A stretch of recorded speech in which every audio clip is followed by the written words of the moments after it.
Quando eu comecei a olhar moto para comprar, resolvi dar uma chegadinha nos bancos onde eu sou cliente, no caso o Bradesco e o Santander, só para ver o que é que eles teriam para me dizer. Afinal, os gerentes das minhas contas vivem me ligando e reclamando que eu não uso os serviços e produtos que o banco oferece. Antes de contar como foi a minha experiência, eu gostaria de dizer que eu normalmente evito contrair qualquer tipo de financiamento convencional, ou seja, o famoso empréstimo bancário. O motivo é porque eu já sei de longa data que bancos e financeiras não estão nem um pouco interessados em ajudar os seus clientes. Ao contrário, o objetivo dessas instituições é apenas sugar das pessoas a maior quantidade de dinheiro possível através da cobrança de juros absurdos. Quando você vai até um banco e pega um empréstimo para adquirir um determinado bem, o que acontece é que você é convertido na hora em uma máquina de gerar dinheiro. Para eles, é claro. Daí, uma grande parte daquele salário suado que você trabalha incansavelmente para ganhar acaba sendo deixado no banco todo mês apenas para pagar a bendita prestação. O pior de tudo é que, dependendo do número de parcelas em que você dividir o financiamento, quando você finalmente chegar a quitar sua dívida, terá pago 2, 3 ou até mais vezes o valor real daquele bem. E não podemos nos esquecer que a cada ano que passa, essa moto sofre uma depreciação natural, que é a desvalorização que ocorre pelo seu uso e também pela própria idade da mesma. Uma coisa que você precisa entender de uma vez por todas é que compra de veículo não é investimento. A pessoa às vezes acha que está fazendo um investimento ao comprar uma moto porque vê nela uma forma de obter o dinheiro de volta através de uma venda num momento de necessidade.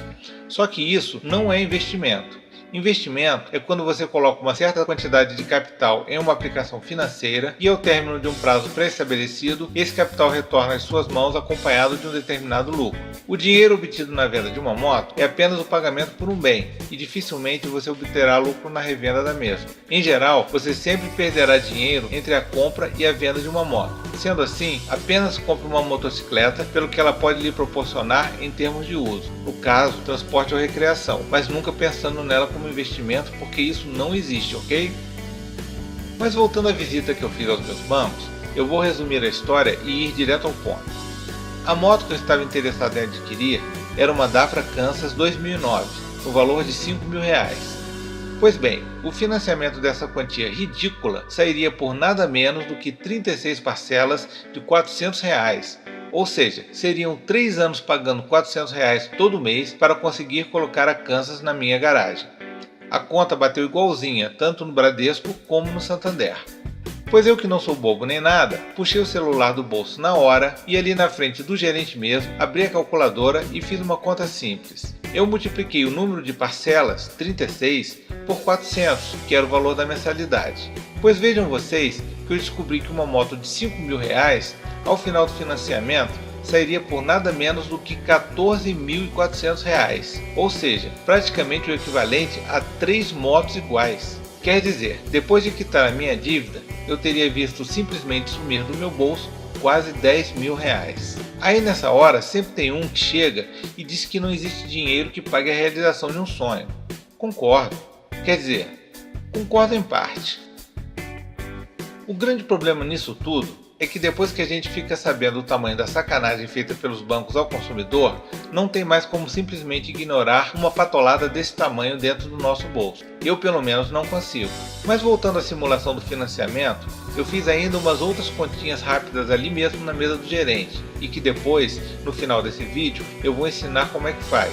E eu descobri que o banco estava me cobrando nada menos que 5% de juros ao mês. Isso é um valor simplesmente absurdo. Só para você ter uma ideia, nos Estados Unidos, que é o país mais capitalista do mundo, nenhum banco cobra taxa de juros superior a 0,5% ao mês. Então como é que os bancos brasileiros têm a coragem de cobrar um valor 10 vezes mais alto? Percebeu o tamanho do abuso? Algum tempo atrás, um conhecido meu aqui da cidade fez um financiamento para adquirir uma Yamaha XJ6. Segundo ele, na época o valor de mercado da moto era algo em torno de R$20.000. Como ele não tinha o dinheiro e não queria esperar, deu então uma entrada de R$5.000 e financiou os 15.000 restantes em 48 parcelas de R$800. Fazendo aquela mesma continha que eu fiz lá na mesa do gerente do meu banco, a gente chega num valor total de R$ 43 mil, ou seja, o equivalente a 2 XJ6 e mais um cacauzinho de quebra que ainda daria para comprar uma CG. Isso dá um juro em torno de 3,5%, que apesar de ser menor do que os 5% que tentaram me cobrar, ainda é muito alto. Esse conhecido meu ficou usando a moto por 3 anos e portanto pagou ao banco algo em torno de R$ 29 mil. Considerando que ele já tinha dado uma entrada de 5 mil, a conta da tão desejada XJ6 já chegava a 34 mil, mas a história não para por aí. O fato é que ele enjoou da moto e decidiu vender para comprar outra. O problema é que quando você coloca um veículo usado à venda, a pessoa que está comprando não quer saber quanto é que ele custou para você.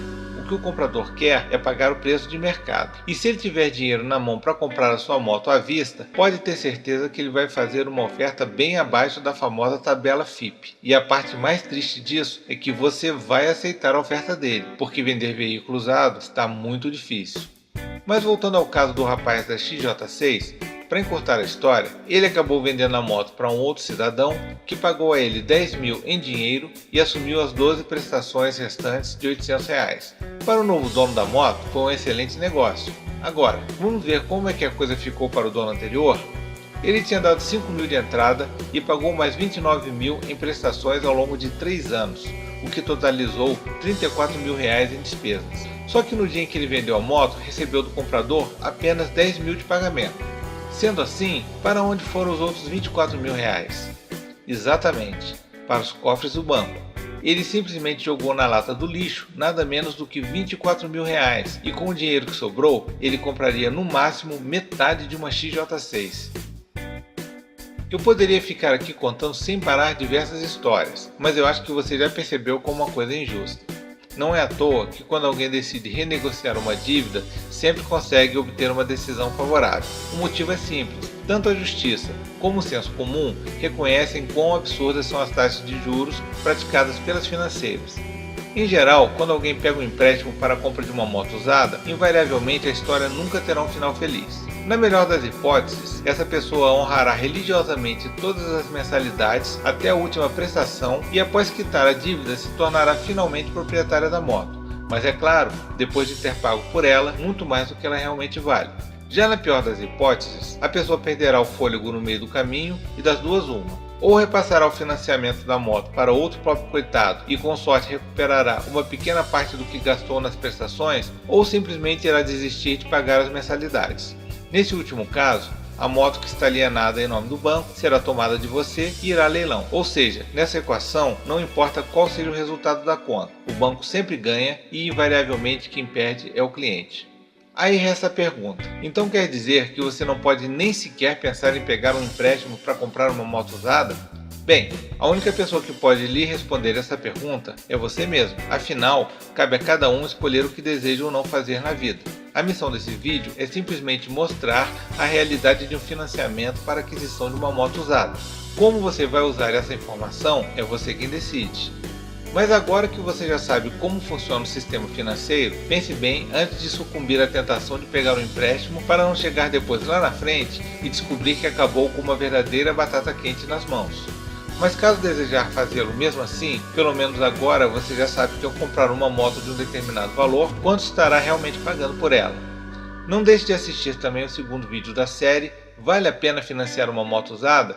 Onde eu mostro que existem sim algumas formas de financiamento que podem ser interessantes. Obrigado por assistir o meu vídeo até o final. Bons negócios e boa sorte!